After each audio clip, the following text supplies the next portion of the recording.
ആ കാലത്തെ ടിവിയും പത്രങ്ങളും നിങ്ങളൊന്ന് എടുത്തു നോക്കൂ. അതിൽ മുഴുവൻ പിണറായി വിജയനും മന്ത്രിസഭയിലുള്ള ആളുകളൊക്കെ അറസ്റ്റ് ചെയ്യുന്നുള്ള വാർത്തകളായിരുന്നു. പക്ഷെ ഏപ്രിൽ മാസം തെരഞ്ഞെടുപ്പ് നടന്നപ്പോൾ ആളുകൾ ആലോചിച്ചിരുന്നു, ചിന്തിച്ചിരുന്നു വേറെയാണ്. കോഴിക്കോട് റിയൽ എസ്റ്റേറ്റ് മാഫിയ ആരാണെന്ന് എനിക്കറിയാം എന്ന് അബിൻ വർക്കി പറഞ്ഞിട്ട് ആരെയോ ഒക്കെ ഇങ്ങനെ സംശയത്തിൽ നിർത്തും. ആരാണെന്ന് പറയൂന്ന് പറഞ്ഞാൽ അദ്ദേഹം പറയില്ല. ഞാൻ വിചാരിക്കുന്നില്ല, വിശ്വസിക്കുന്നില്ല അബിൻ വർക്കി എന്നുള്ള ആള് ഏതെങ്കിലും സമുദായത്തിന്റെ റെപ്രസെന്റേറ്റീവ് ആണെന്ന്. വളരെ സെക്യുലർ ആയ ആളാണെന്ന് തന്നെ ഞാൻ വിചാരിക്കുന്നു. കോൺഗ്രസ്സുകാരൻ തന്നെയായി നിൽക്കും തന്നെ വിചാരിക്കുന്നു. അത് പറയുമ്പോൾ തിരിച്ചു പറയുന്ന മറുപടി എന്താണ്?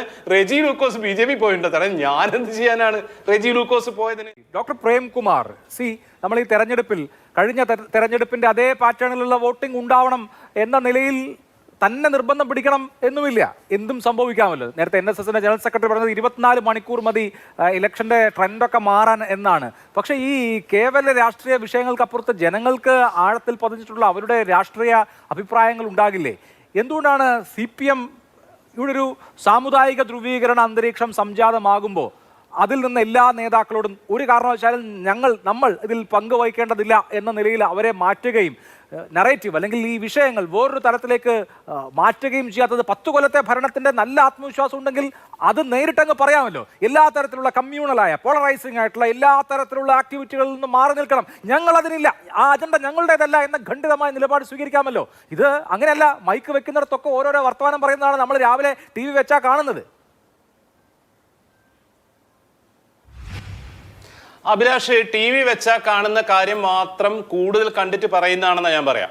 2021 ഇതേ സമയത്ത് ജനുവരി ഫെബ്രുവരി മാസങ്ങളിൽ കേരളത്തിലെ TV വെച്ചാൽ അതിൻ്റെ അകത്ത് മുഴുവൻ പിണറായി വിജയനെ അറസ്റ്റ് ചെയ്ത് കൊണ്ടുപോയോ KT ജലീലും ജയിലിലിട്ടോ ശ്രീരാമകൃഷ്ണനെ അറസ്റ്റ് ചെയ്തോ എന്നുള്ള വാർത്തകളായിരുന്നു. ആ കാലത്തെ ടിവിയും പത്രങ്ങളും നിങ്ങളൊന്ന് എടുത്തു നോക്കൂ. അതിൽ മുഴുവൻ പിണറായി വിജയനും മന്ത്രിസഭയിലുള്ള ആളുകളൊക്കെ അറസ്റ്റ് ചെയ്യുന്നുള്ള വാർത്തകളായിരുന്നു. പക്ഷെ ഏപ്രിൽ മാസം തെരഞ്ഞെടുപ്പ് നടന്നപ്പോൾ ആളുകൾ ആലോചിച്ചിരുന്നു, ചിന്തിച്ചിരുന്നു വേറെയാണ്. ഞാൻ മനസ്സിലാക്കുന്ന ഈ കഴിഞ്ഞ ദിവസങ്ങളിലായിട്ട് CPIMന്റെ സകല നേതാക്കന്മാരും പ്രവർത്തകരും വീടുകളിൽ കയറി ചെന്ന് ആളുകളെ കേൾക്കുകയാണ്. അങ്ങോട്ട് പറയല്ല, അവർ പറയുന്ന പരാതികൾ, അവരുടെ പ്രശ്നങ്ങൾ, കാര്യങ്ങളൊക്കെ. ഈ കോഴിക്കോട് അങ്ങാടിയിലും ഞാൻ താമസിക്കുന്ന ഫ്ലാറ്റിനടുത്തുള്ള എല്ലാ വീടുകളിലും ഫ്ലാറ്റുകളിലും പാർട്ടിയുടെ ആളുകൾ വരുന്നതും സംസാരിക്കുന്നതും ഞാൻ കണ്ടു. അബിൻ വർക്കി പറയുന്ന പോലുള്ള പ്രശ്നങ്ങളൊക്കെ ഉണ്ടെങ്കിൽ അവിടെ വെച്ച് തീരും. ഈ ഒരു അവസ്ഥ കേരളത്തിലെ UDFനോ കോൺഗ്രസിനോ മുസ്ലിം ലീഗിനോ ഉണ്ടോ എന്ന് ആലോചിച്ച് നോക്കിയാൽ അറിയാം. ടെലിവിഷനിലും പ്രസ്താവനകളിലും ഒക്കെ ഇങ്ങനെ എന്താ പറയാ ഒരു നോയ്സ് ക്രിയേറ്റ് ചെയ്യുക എന്നുള്ളതല്ലാതെ, ഈ ഒരു സീൻ ക്രിയേറ്റ് ചെയ്യുക എന്നല്ലാതെ ഗ്രൗണ്ട് ലെവലിൽ UDFനോ കോൺഗ്രസിനോ എത്താൻ പറ്റുന്നില്ല എന്നാണ്. ഈ ചർച്ച തന്നെ അതിന്റെ വളരെ കൃത്യമായ ഉദാഹരണമാണ്. നോക്കൂ നിങ്ങൾ, കോഴിക്കോട് റിയൽ എസ്റ്റേറ്റ് മാഫിയ ആരാണെന്ന് എനിക്കറിയാം എന്ന് അബിൻ വർക്കി പറഞ്ഞിട്ട് ആരെയോ ഒക്കെ ഇങ്ങനെ സംശയത്തിൽ നിർത്തും. ആരാണെന്ന് പറയൂന്ന് പറഞ്ഞാൽ അദ്ദേഹം പറയില്ല. ഞാൻ അബിൻ വർക്കിയെ പറ്റി പറഞ്ഞ എന്താണ്? അദ്ദേഹം യൂത്ത് കോൺഗ്രസിന്റെ പ്രസിഡന്റ് ആവാതെ പോയത് എന്തോ ഒരു സാമുദായിക ഇക്വേഷൻ കാരണമായിരുന്നു.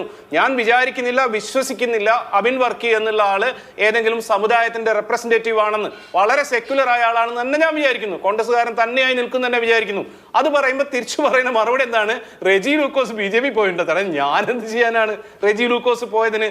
ഇതൊക്കെ അഭിലാഷ് വലിയൊരു പരിധിവരെ പുറത്ത് നിൽക്കുന്ന ഒരു കാര്യമാണ്. പക്ഷേ പുറത്ത് ബഹളം പോലെ ഉണ്ടാവുന്ന കാര്യത്തിലും 2021 കേസിൽ അത് വളരെ പ്ലാൻഡ് ആയിരുന്നു. EDയും BJPയും UDയും കൂടെ പ്ലാൻ ചെയ്തതായിരുന്നു. അതേപോലെ ഇപ്പോഴും പ്ലാൻ ചെയ്യുന്ന ഒരു സാധനമാണ് ഡെവലപ്മെന്റൽ ഇഷ്യൂസിൽ നിന്ന് ഇവിടെ എന്താ പറയാ ഡോക്ടർ G. ഗോപകുമാർ പറഞ്ഞതുപോലെ അതിലേക്ക് ഡിസ്കഷൻസ് പോവാതെ മറ്റു കാര്യങ്ങളിലേക്ക് പോകണം. ഇനി അഥവാ അതിലേക്ക് ഡിസ്കഷൻസ് പോവുകയാണെങ്കിലും അതിനെപ്പറ്റിയും ഫോൾസ് ആർഗ്യുമെന്റ്സ് മാത്രം റേസ് ചെയ്യുക എന്നുള്ളതാണ് UDFന്റെ ട്രിക്ക്. ഇതേ അബിൻ വർക്കി കഴിഞ്ഞ ദിവസം ചോദിക്കുന്നുണ്ടായിരുന്നു, 750 കോടി രൂപ കിട്ടിയിട്ട് വയനാട് പുനരധിവാസത്തിന് സർക്കാർ എന്ത് ചെയ്തു എന്ന്. അവിടെ വലിയൊരു ടൗൺഷിപ്പ്, അതായത് ഗ്ലോബൽ സ്റ്റാൻഡേർഡ്സിലുള്ള ടൗൺഷിപ്പ്, അതിന്റെ പണി തീർന്നുകൊണ്ടിരിക്കുകയാണ്. T. സിദ്ദിഖ് എന്നുള്ള അവരുടെ MLA തന്നെയാണ് പറയുന്നത് ഫെബ്രുവരി മാസത്തിനുള്ളിൽ അതിന്റെ ഉദ്ഘാടനം കഴിയുന്നു. അബിൻ വർക്കി മെനഞ്ഞാന്ന് ചോദിക്കുന്നു, സർക്കാർ 750 കോടി രൂപ എന്താക്കി? നിങ്ങളൊക്കെ കാർഡിട്ടടിച്ചു. കോൺഗ്രസ് ഇത്രയും കാലം പിരിച്ച പൈസ എവിടെയാണെന്ന് അറിയില്ല. 100 വീടിലെ 200 വീടിലെ ഇപ്പൊ സ്ഥലം വാങ്ങിയിട്ടുണ്ടെന്ന് നമ്മൾ അറിയുന്നു. ആ സ്ഥലത്ത് വീട് കെട്ടാൻ പറ്റുമെന്ന് അറിയില്ല. ഇങ്ങനെയാണ് ഡെവലപ്മെന്റൽ ഇഷ്യൂസിനെ പോലും സമീപിക്കുന്നത്. വയനാട്ടിലേക്കുള്ള തുരങ്കപാത തടയുമെന്നാണ് VD സതീശൻ പറഞ്ഞിരുന്നത്. തീരദേശ ഹൈവേ തടയുമെന്നാണ് പറഞ്ഞിരുന്നത്. ഇങ്ങനെ 100,000 കാര്യങ്ങൾ ആളുകളിലേക്ക് കൊടുക്കാനുണ്ട് LDFന്. അത് ചെയ്യുമെന്ന് തന്നെ ഞാൻ വിചാരിക്കുന്നു. പക്ഷെ ഇന്നത്തെ ഈ വൈകുന്നേരത്തെ കോണ്ടെക്സ്റ്റ് എടുത്തു വെച്ചാൽ പ്രിഡോമിനൻസ് ഉള്ളത് UDF സെറ്റ് ചെയ്തിട്ടുള്ള ഈ എന്താ പറയാ നോയ്സി ആയിട്ടുള്ള അല്ലെങ്കിൽ മലീമസമായിട്ടുള്ള ഡിസ്കഷൻ ആണ്. UDF സെറ്റ് ചെയ്തത് എന്ന് പറയുമ്പോൾ ഈ മാറാട് മുതലാണല്ലോ തുടങ്ങുന്നത്. മാറാട് ആദ്യം പറഞ്ഞത് വെള്ളാപ്പള്ളി നടേശനാണ്. വെള്ളാപ്പള്ളി നടേശനെ തള്ളുകയല്ല, വെള്ളാപ്പള്ളി നടേശനെ എൻഡോഴ്സ് ചെയ്യുകയാണ് CPM നേതാക്കൾ ചെയ്തത്. മാറാട് പിന്നെ പറഞ്ഞത് AK ബാലനാണ്. ജമാഅത്തെ ഇസ്ലാമി ആഭ്യന്തരമന്ത്രിയാവും എന്ന് പറഞ്ഞത് AK ബാലനാണ്. സജി ചെറിയാന്റെ കാര്യം നേരത്തെ നമ്മളിവിടെ സംസാരിച്ചു. ഞാൻ MV ഗോവിന്ദൻ മാസ്റ്ററോട് ഈ കാര്യങ്ങൾ ചോദിച്ചപ്പോൾ മാറാട് ഞങ്ങൾ പറയും, മാറാട് പറഞ്ഞുകൊണ്ടേയിരിക്കും എന്നാണ് MV ഗോവിന്ദൻ മാസ്റ്റർ എൻ്റെ ഇന്റർവ്യൂവിൽ മറുപടി നൽകിയത്. മുഖ്യമന്ത്രിയോട് ചോദിച്ചു, മുഖ്യമന്ത്രി പറഞ്ഞത് എന്താണ് അദ്ദേഹത്തിന്റെ വാർത്താ സമ്മേളനത്തിൽ എന്നുള്ളത് നമുക്കറിയാം. അപ്പോൾ UDF സെറ്റ് ചെയ്ത അജണ്ട എന്ന് പറയുമ്പോൾ ഈ പറഞ്ഞ ആളുകളൊക്കെ ആരാണ്? ഇവരാരും UDF കാരല്ലല്ലോ. അല്ല, ഞാൻ പറഞ്ഞത് ആ അജണ്ടയിലാണ് ഇപ്പോൾ കാര്യമായി ടെലിവിഷനിലും പത്രങ്ങളിലും ഡിസ്കഷൻസ് നടക്കുന്നത്. അതിൽ നിന്ന് മാറി നടക്കേണ്ടതുണ്ട്. ഡെവലപ്മെന്റൽ പൊളിറ്റിക്സ് തന്നെ ജനങ്ങളോട് നേരിട്ട് പറയുന്ന രീതിയിലേക്ക് ഇടതുപക്ഷവും CPM മാറേണ്ടതുണ്ട്. ആ മാറ്റത്തിന്റെ തെളിവായിട്ടാണ് ഞാൻ പറഞ്ഞിട്ടുള്ളത്. കേരളത്തിലെ എല്ലാ വീടുകളും കയറിക്കൊണ്ടിരിക്കുകയാണ്. LDF പ്രവർത്തകർ വികസന ജാഥകൾ നടത്തുകയാണ്. അത് അവർ ആളുകളോട് നേരിട്ട് പറയാണ്. ടെലിവിഷനിൽ കാണുന്നതും സോഷ്യൽ മീഡിയയിൽ കാണുന്നതുമാണ് യാഥാർത്ഥ്യം എന്ന് വിചാരിച്ചിരുന്നുവെങ്കിൽ 2021 ഇതുപോലെ ഒരു കാര്യം ഉണ്ടാവില്ലായിരുന്നു. ആളുകൾ നേരിട്ട് അനുഭവിച്ചിട്ടുള്ള കാര്യങ്ങൾ അവർ തിരിച്ചറിയുക തന്നെ ചെയ്യും. അത് വർഗീയതയുടെ കാര്യമായിരുന്നാലും വികസനത്തിന്റെ കാര്യമായിരുന്നാലും എന്തായിരുന്നാലും കോൺഗ്രസിനെ ഇനിയൊരു ടേം ഭരണം ഏൽപ്പിക്കാനുള്ള കോൺഫിഡൻസ് കേരളത്തിലെ ജനങ്ങൾക്കുണ്ട് എന്ന് ഞാൻ വിചാരിക്കുന്നില്ല. അങ്ങനെ വിചാരിക്കുന്ന ആളുകൾ ഭൂരിപക്ഷം ഉണ്ടെന്ന് വിചാരിക്കുന്നില്ല. ഈ ബഹളങ്ങളെല്ലാം ക്രിയേറ്റ് ചെയ്യാമെന്നല്ലാതെ അത് ആ തരത്തിൽ കൺസോളിഡേറ്റ് ചെയ്യുമെന്ന് അറ്റ് പ്രസന്റ് ഞാൻ വിചാരിക്കുന്നില്ല. പക്ഷേ ഈ മലീമസമായിട്ടുള്ള ഡിസ്കഷൻസ് ഒരു തരത്തിലും സമൂഹത്തിന് ഗുണം ചെയ്യുന്നതല്ല. ആർക്ക് വോട്ടിന്റെ മേൽക്കൈ കിട്ടിയിട്ടില്ലെങ്കിലും അത് നിർത്തേണ്ടതിന്റെ, അത് കൺട്രോൾ ചെയ്യേണ്ടതിന്റെ പ്രാഥമികമായ ഉത്തരവാദിത്വം ഇടതുപക്ഷത്തിനാണെന്ന് തന്നെ ഞാൻ വിചാരിക്കുന്നു.